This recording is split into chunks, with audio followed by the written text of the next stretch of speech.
Acabam de chegar os mais novos ônibus da Real Bus, equipados com DVD, toalete, Wi-Fi, carregador para celular, elevador para cadeirante, ar-condicionado, poltronas em couro e muito mais para o seu conforto.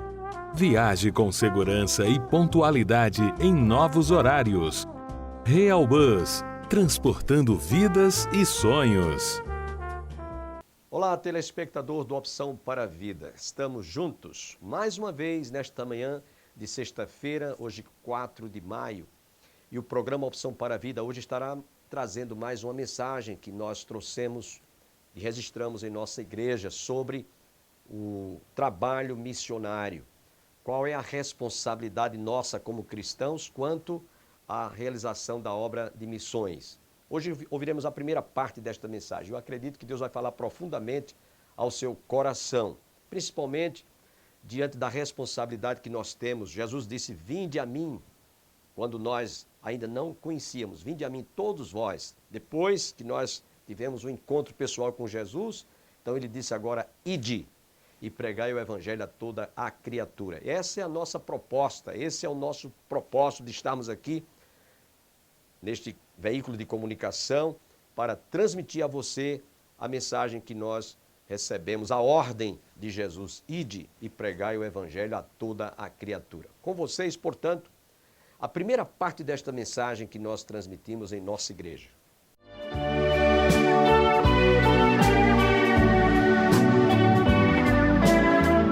Deus nos deu uma palavra que está baseada lá na carta de Paulo aos Coríntios, primeira carta de Paulo aos Coríntios, e nós vamos ler todo o capítulo 9, vamos ler. Não sou eu apóstolo, não sou livre, não vi eu a Jesus Cristo, nosso Senhor, não sois vós a minha obra no Senhor? Se eu não sou apóstolo para os outros, ao menos sou para vós, porque vós sois o selo do meu apostolado no Senhor. Esta é a minha defesa para com os que me condenam. Não temos nós direito de comer e de beber? Não temos nós direito de levar conosco uma mulher irmã, como também os demais apóstolos e os irmãos do Senhor e Cefas?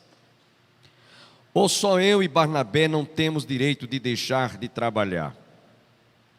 Quem jamais milita à sua própria custa? Quem planta a vinha e não come do seu fruto? Ou quem apacenta o gado e não come do leite do gado?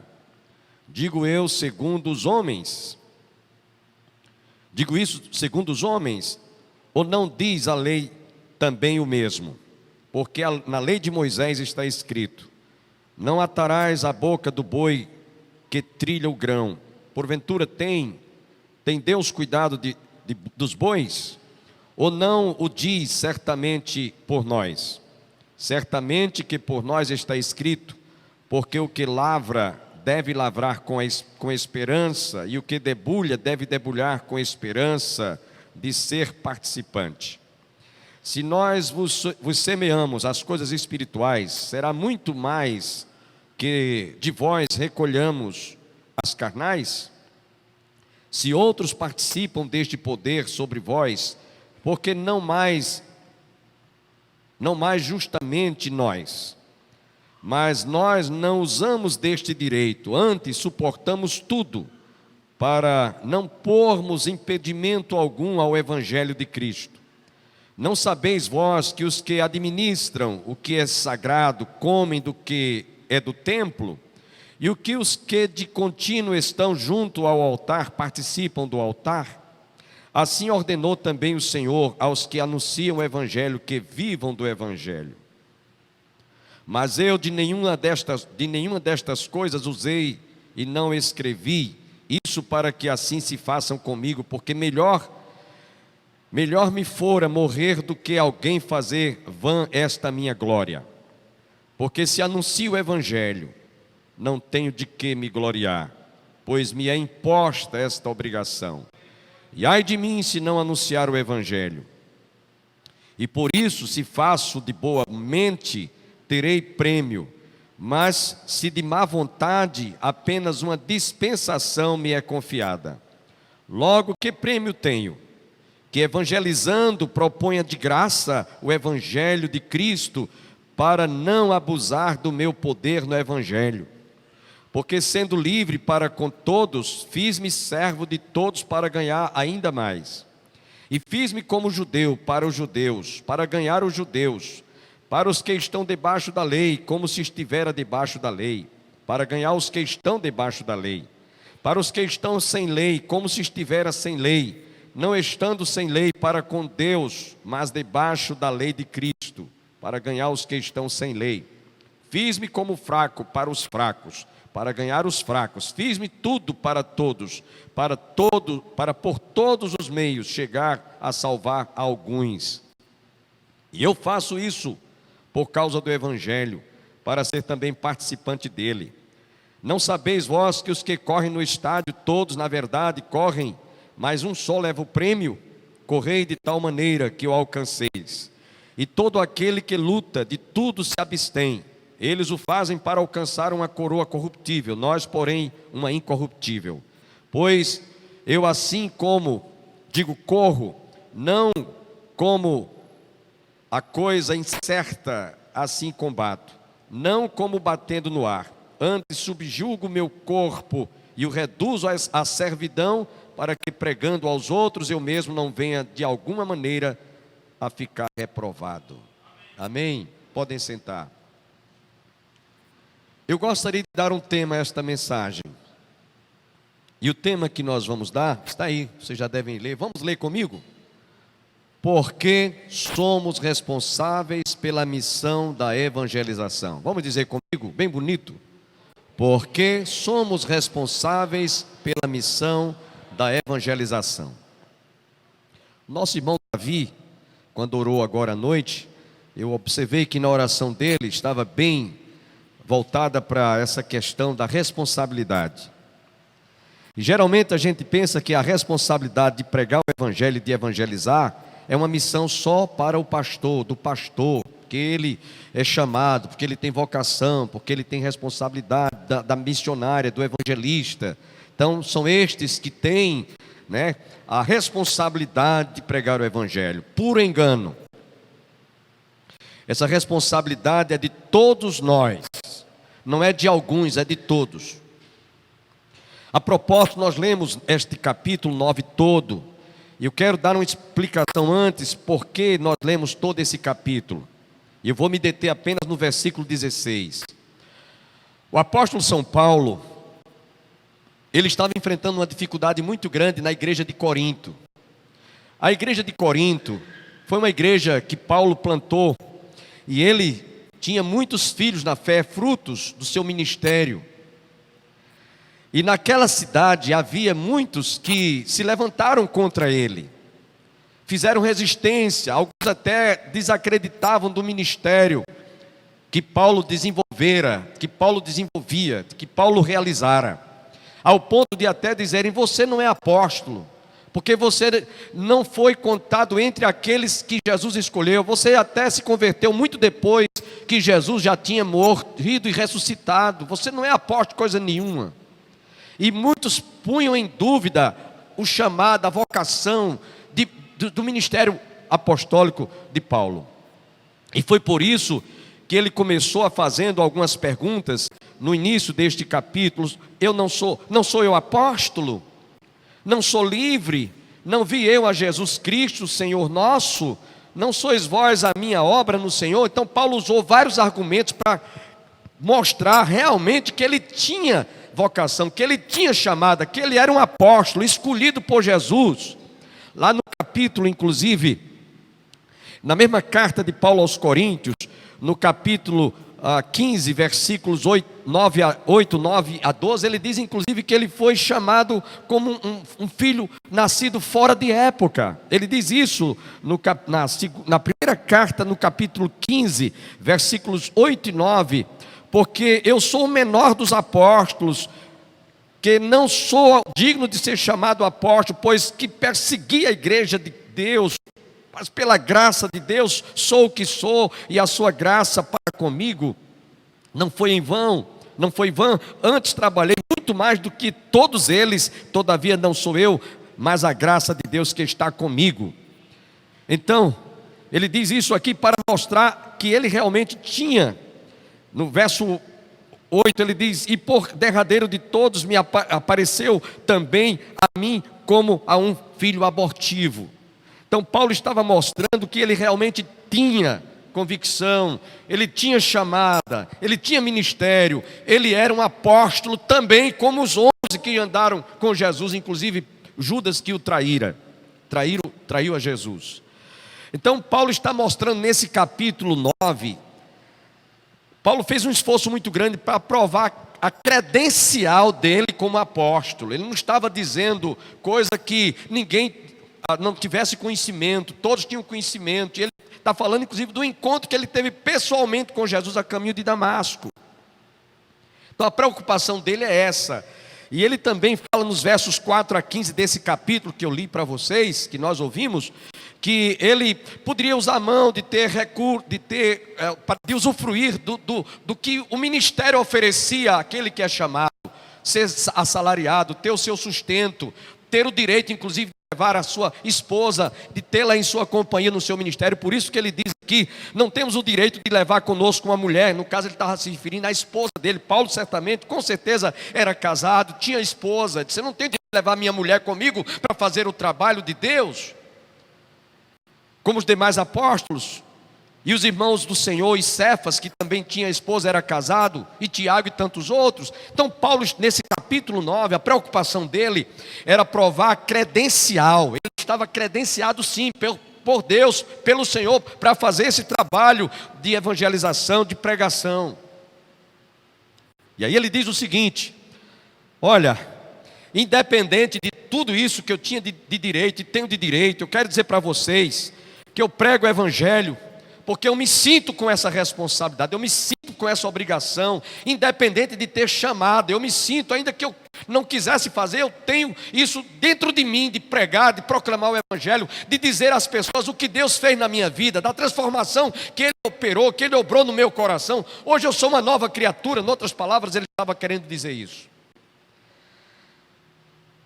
Ele argumenta, portanto, esse capítulo todo é um argumento, uma preocupação que Paulo teve de argumentar que ele tinha realmente credencial para ser apóstolo. Mas vamos ao versículo 16, que é o que nos interessa. E eu quero trabalhar em cima disso aqui. No verso 16 ele diz: porque se anuncio o evangelho, não tenho de que me gloriar, pois me é imposta essa obrigação, e ai de mim, se não pregar o evangelho. Esse versículo 16 deveria ser, ou deverá ser, o versículo ou a mensagem que deve nos atormentar diariamente. Por que, pastor? Atormentar? Que termo estranho, que termo esquisito, que termo pesado esse. Atormentar, sim. Sabe por quê? Porque quando a gente é incumbido de fazer uma tarefa, de realizar um trabalho, e a gente não, enquanto não realizar, quem tem responsabilidade, que é o tema da mensagem, porque somos responsáveis pela missão de evangelização, não deve ter sossego, não deve ter tranquilidade, enquanto não realizar, enquanto não executá-la, enquanto não fazer, enquanto não fizer. Se for uma pessoa responsável, nunca deve se sentir: eu faço isso amanhã, eu faço depois. Não, senhores. Deve se sentir todos os dias cobrado. Eu não fiz o que era para fazer, eu não evangelizei alguém, eu não falei de Jesus a ninguém, eu não ganhei uma alma para Jesus, eu não estou fazendo o trabalho para o qual Deus me chamou, para o qual eu tenho a responsabilidade. Em outras palavras, era isso que Paulo estava dizendo: porque se anuncio o evangelho, não tenho de que me gloriar. Não obstante ele tenha tido realmente procurado provar com todo esforço a credencial que ele tinha de chamada apostólica, do chamado apostólico de pregação do evangelho, ele diz: não tenho de que me gloriar, mas porque sobre mim pesa essa obrigação, e ai de mim se não pregar o Evangelho. E aí, meus irmãos, nós vemos que essa responsabilidade é de todos. É de você que está em casa agora me assistindo aí, confortavelmente numa cadeira, na sua casa, ou quem sabe onde você trabalha, ou você que está no seu WhatsApp agora nos assistindo. Essa responsabilidade é sua também. É por esta razão que nós estamos transmitindo essa mensagem para você através de programa de televisão, exibido neste canal, exibido também no WhatsApp, na internet, pelo YouTube, para que você também se sinta responsável. Tenha também consciência dessa responsabilidade que você tem de pregar o Evangelho, de proclamar o Evangelho. Esse argumento do apóstolo São Paulo é válido para todos nós, em todo tempo, em toda época, em qualquer lugar. Todos nós temos que ter realmente essa conscientização e esse senso de responsabilidade diante de Deus. Portanto, esse foi o motivo pelo qual nós estamos trazendo esta mensagem neste culto de missões. E aí é quando nós vamos trabalhar agora em cima desse versículo 16, que é o tema dessa mensagem. Por que somos responsáveis pela missão de evangelização? Primeiro, porque nós recebemos uma ordem. E ordem se cumpre. E quem deu esta ordem foi Jesus. É uma ordem que não temos que questionar como, quando ou como vamos realizar. Nós poderemos fazê-la desde que nós tenhamos consciência de que nós temos essa responsabilidade, sim. Jesus, quando nos chamou, Ele disse: vinde a mim, todos vós que estáis cansados e oprimidos, e eu vos aliviarei. Tomai sobre vós o meu jugo e aprendei de mim, que sou manso e humilde de coração, e achareis descanso para as vossas almas, porque o meu jugo é suave e o meu fardo é leve. Mas logo em seguida ele disse, depois de ter nos chamado: ide e pregai o Evangelho a toda a criatura. Então, assim como ele disse vinde, depois ele nos deu uma ordem, que nós fôssemos: ide e pregai o Evangelho. E essa, portanto, é a primeira grande responsabilidade que eu tenho e você tem. Todos nós temos. Se você tem 24 horas que nasceu de novo, que é uma nova criatura, você tem essa responsabilidade. Se você tem 100 anos de evangelho, você tem a mesma responsabilidade daquele que faz 24 horas que nasceu de novo. O problema é que nós, quando aceitamos a Jesus, ficamos acomodados e nos sentimos satisfeitos com a salvação que nós recebemos. Achamos que fomos alcançados, tudo bem, já estamos salvos, nosso nome está escrito no livro da vida e pronto, e acabou-se. Isso é o que nos interessa. Lembremos-nos, meus irmãos, que aqueles que nos levaram a Cristo, muitos esperam que nós também tenhamos o mesmo comportamento, a mesma atitude para com aqueles que ainda precisam de vir a Jesus. Eles estão esperando que nós cheguemos até a eles e os alcancemos também. Quando Paulo disse: ai de mim se não pregar o Evangelho, porque sobre mim pesa essa grande responsabilidade. É uma tarefa que todo cristão deve ter consciência disso. Então essa é a primeira responsabilidade, porque recebemos uma ordem, e ordem se cumpre. A segunda responsabilidade é porque Jesus nos incumbiu essa tarefa para com aqueles que vieram a Ele, se tornem agora as suas testemunhas. Interessante que no Velho Testamento, quando Deus tratou com Israel como nação, quem era testemunha dos milagres, das proezas, do poder, de tudo que Deus realizara, era Israel. Conforme vemos no livro do profeta Isaías, no capítulo 43 deste livro, nós encontramos o Senhor dizendo, através de Isaías, estas palavras. Capítulo 43 do livro do profeta Isaías, versículos 10 e os versículos 12. Prestem atenção. Vós sois as minhas testemunhas, diz o Senhor, e o meu servo, a quem escolhi, para que o saibais e me creais e entendais que eu sou o mesmo, e que antes de mim Deus nenhum se formou e depois de mim nenhum haverá. Eu sou o Senhor e fora de mim não há Salvador. Eu anunciei e eu salvei, eu fiz ouvir, e Deus estranho não houve entre vós, pois vós sois as minhas testemunhas, diz o Senhor Deus.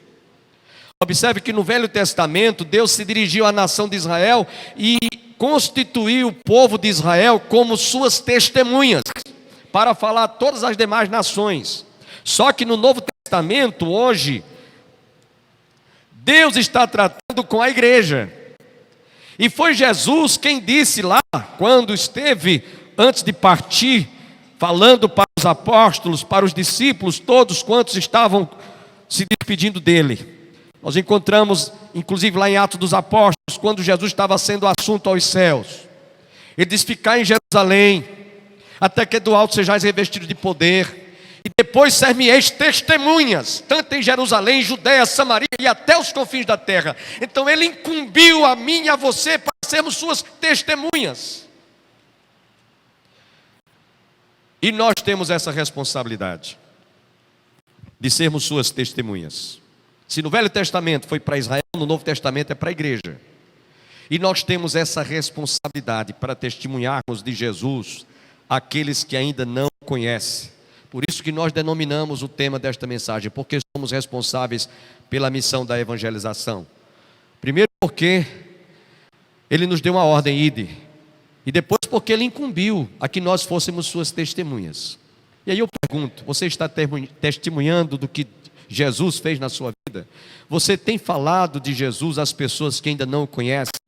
A começar da sua casa, seu marido descrente, sua esposa descrente, seus filhos descrentes, seu colega de trabalho, seu amigo na faculdade, na universidade, seu vizinho, o parente mais próximo, mais distante, ou seja quem for, você tem testemunhado? Você tem realmente feito essa tarefa como testemunha de Jesus? Como é que você tem se comportado? Que testemunho você está dando àqueles que ainda não conhecem Jesus? Eu tenho falado aqui na igreja, pregado em outras ocasiões,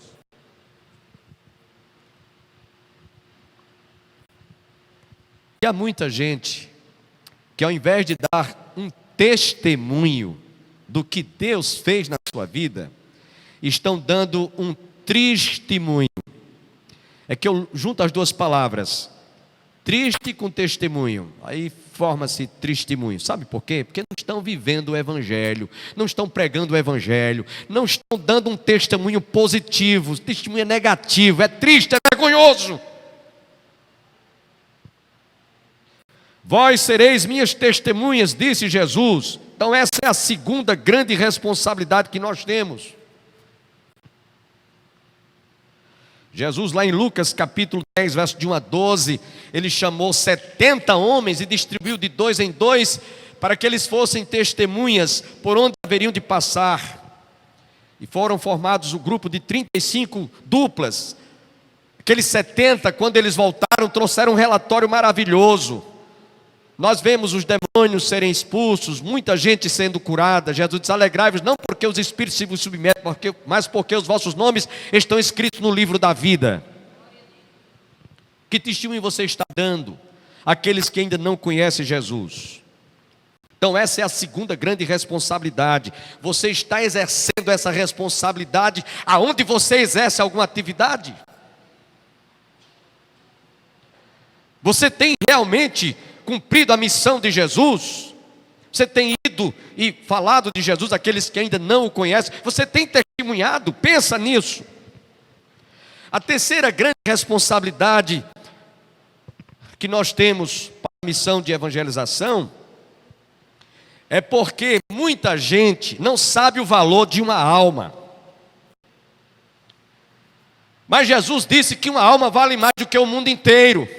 Que aproveita o homem ganhar o mundo inteiro e perder a sua alma. Disse Jesus, lá no Evangelho de Mateus, capítulo 16, verso 26. Quanto custou essa alma que Jesus chegou a afirmar que ela vale mais do que o mundo inteiro? Quanto valeu? Quanto custou? Pedro responde isso na sua primeira carta, no capítulo 2, no versículo 8 e o versículo 18 e 19. Não fomos comprados nem com prata nem com ouro, mas com o precioso sangue de Jesus. Esse é o valor de uma alma. Vale mais do que o mundo inteiro, porque custou o preço do sangue de Jesus, do Filho de Deus. E quando a gente reconhece o valor de uma alma com relação ao quanto ela custou caro para Jesus, ao ponto dele derramar o seu sangue, então não tem quem se sinta realmente sem essa responsabilidade de pregar o Evangelho. Só quem não tem mesmo condições de avaliar o quanto custou é que não prega o Evangelho. E quando eu digo pregar, não é abrir a boca para dizer que Jesus salva, liberta, cura e transforma, não. É pregar também com a vida. Sabem por que eu estou dizendo isso? Porque o mundo aí fora está lendo o Evangelho através da maneira de viver de cada um de nós que estamos sentados aqui nesta noite. O mundo aí fora está lendo o Evangelho através das páginas, dos dias que nós estamos vivendo o Evangelho que nós afirmamos que cremos. Alguém já disse que existem 5 Evangelhos: Mateus, Marcos, Lucas e João. E o quinto é a minha vida e a sua vida, que o mundo está aí fora lendo. Onde você trabalha, onde você mora, onde você reside, no seu bairro, na sua rua, nas transações comerciais, no seu relacionamento com as pessoas, no seio da sua família. Estas pessoas descrentes estão lendo o Evangelho pela maneira de você vivê-la, ou de você vivê-lo. Por isso que nós precisamos de, como diz o apóstolo Paulo, no texto que nós lemos, versículo 16: porque se anuncio o Evangelho, não tenho de que me gloriar, pois sobre mim é imposta esta obrigação, e ai de mim se não pregar o Evangelho. E a terceira razão é essa que nós estamos trazendo: por causa do valor de uma alma. Se cada cristão tivesse consciência do valor que uma alma tem, não importa se ela é rica, se ela é pobre, se ele é de cor, se ele é sábio, se ele é ignorante, se ele é humilde, se ele é orgulhoso, não interessa. Se cada um de nós soubéssemos avaliar quanto custa, quanto custou, quanto vale uma alma, nós estaríamos pregando o Evangelho a tempo e a fora de tempo, como nos diz a palavra de Deus. Por isso, porque somos responsáveis pela missão da evangelização, porque nós precisamos dar e reconhecer o valor que uma alma custou. Quarto aspecto, porque ai de mim se não pregar o Evangelho. Porque a seara é grande e são poucos os trabalhadores. Jesus falou isso lá no Evangelho de São Mateus, capítulo 9, versículos 35 a 38. E quando eu leio esse texto, o que mais me admira é porque diz o evangelista Mateus que Jesus, quando falou isso aqui, no capítulo 9, ele estava compadecido, ele teve compaixão. Agradeço a sua teleaudiência e esperamos em Deus estarmos juntos na próxima segunda-feira. Mas neste domingo, vá à igreja mais próxima da sua casa. Onde você mora, no seu bairro, na sua cidade, é um templo evangélico. Se você quiser nos visitar, a Igreja do Calvário está situada às margens do Açude Velho, confluência com o Parque da Criança, no início da Avenida Brasília. Escola dominical, 9 horas, culto divino às 18 horas. Às terças-feiras, culto de oração para a família.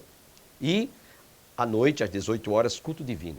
Espero vê-los lá conosco. Você que reside em Campina Grande, no bairro de José Pinheiro, no Catolé, no Alto Branco, no Centenário, qualquer bairro da cidade, faça-nos uma visita. Até a próxima segunda-feira, se Deus quiser. Sempre que eu